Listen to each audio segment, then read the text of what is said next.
Добро пожаловать на канал Рецепты из тетради. Сегодня мы будем готовить десерт под названием лейпцигские воронята. Это очень вкусный саксонский десерт, которым в свое время с удовольствием лакомился Иоганн Гёте. Полный перечень ингредиентов, а также краткую инструкцию по приготовлению вы, как всегда, найдете в описании под видео. Начнем с ванильного соуса. В сотейник наливаем 100 мл молока, у меня молоко домашнее, жирное, и 100 мл сливок жирностью от 30%. Сюда же добавляем 1 стручок ванили, из которого предварительно нужно достать семена. В молочно-сливочную смесь добавляем и семена, и сам стручок. Ставим сотейник на плиту и на медленном огне нагреваем его содержимое до 75-80 градусов.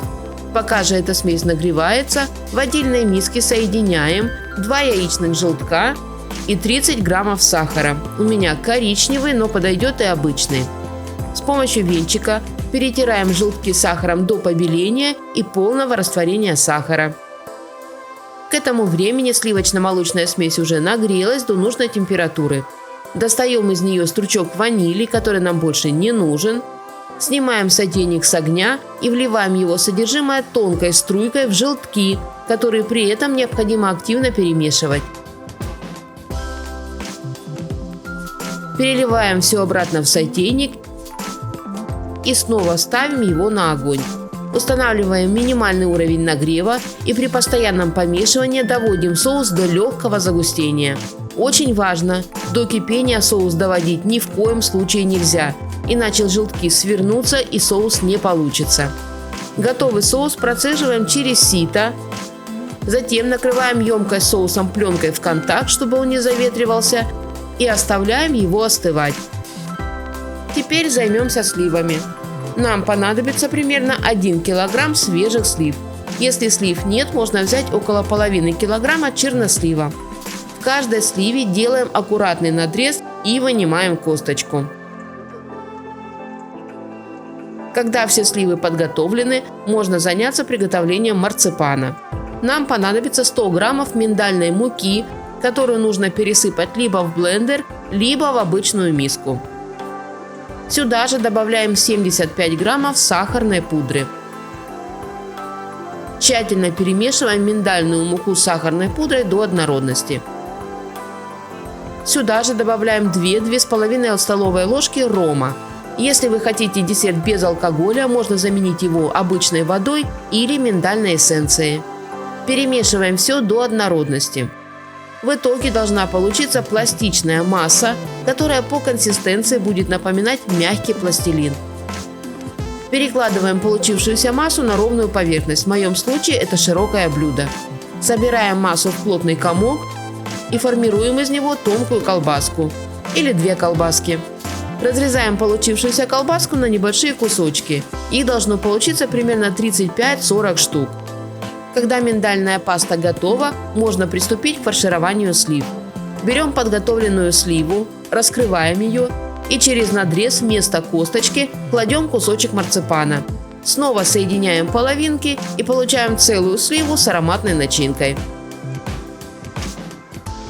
Как я уже говорила, вместо свежих слив можно использовать примерно половину килограмма чернослива, который, кстати, традиционно и используется в этом десерте. С черносливом поступаем так же, как и со свежими сливами. В каждом черносливе делаем надрез, в серединку кладем кусочек марципановой пасты и соединяем края разреза, чтобы получился чернослив с марципаном внутри. Кстати, в чернослив я кладу меньшее количество марципана, примерно половину от того, сколько нужно для свежей сливы. Когда сливы подготовлены, ставим на огонь глубокую емкость и наливаем в нее около 1 литра любого растительного масла без запаха. Оставляем масло нагреваться до температуры 175-180 градусов. А пока масло нагревается, приготовим кляр. Нам понадобится 2 яйца, которые нужно разбить в глубокую миску. Сюда же добавляем 50 граммов сахара и половину чайной ложки соли.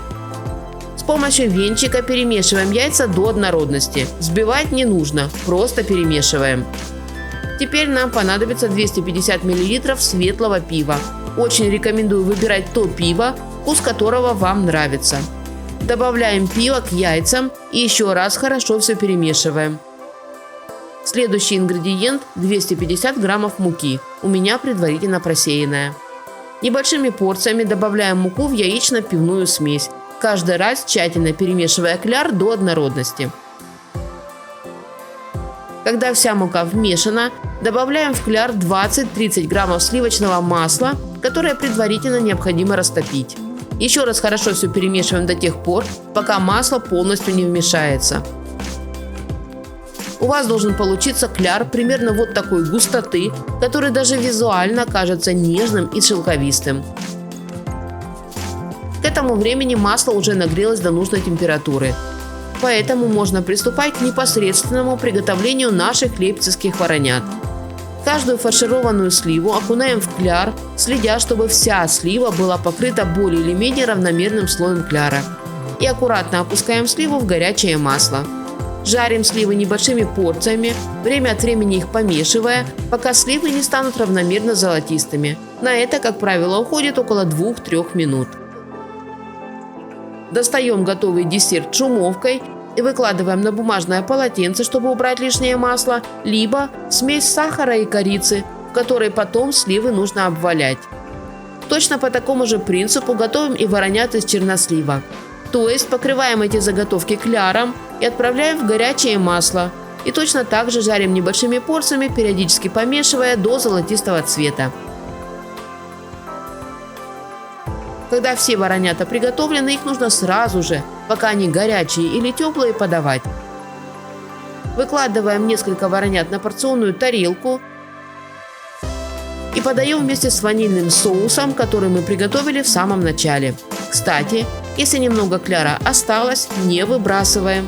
Просто выкладываем его ложкой в горячее масло в виде лепешек и обжариваем до золотистого цвета. И получаем вот такие пустышки, которые по вкусу очень напоминают пончики. Но вернемся к нашим воронятам и посмотрим, что у нас получилось. А получился у нас очень вкусный и необычный десерт. Золотистый и ароматный, с легкой хрустящей корочкой снаружи и сочной сливой внутри, кислинку которой идеально дополняет сладкий марципан с ароматом рома. Вариант с черносливом радует не меньше, но здесь вкус немного другой. Если вариант со свежей сливой сочный и освежающий, то с черносливом это концентрированный вкус сливы, более сладкий, насыщенный и густой. Все это в сочетании с бархатным ванильным соусом превращается в настоящий фейерверк вкусов и эмоций.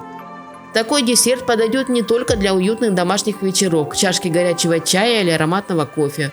Он может стать прекрасным завершением праздничного стола, который обязательно удивит всех гостей. А еще это отличный десерт для тех, кто любит традиционные европейские рецепты с историей. Простые продукты, несложное приготовление, но вместе они создают что-то особенное. Обязательно попробуйте приготовить лейпцигских воронят, и вы увидите, что в них есть то самое сочетание домашнего уюта и маленького кулинарного чуда. Не забывайте ставить лайки, если вам понравился этот рецепт. И, конечно же, подписывайтесь.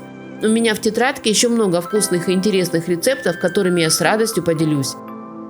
Мира всем нам, здоровья и чистого неба над головой. Берегите себя и своих близких. Приятного аппетита и до новых встреч!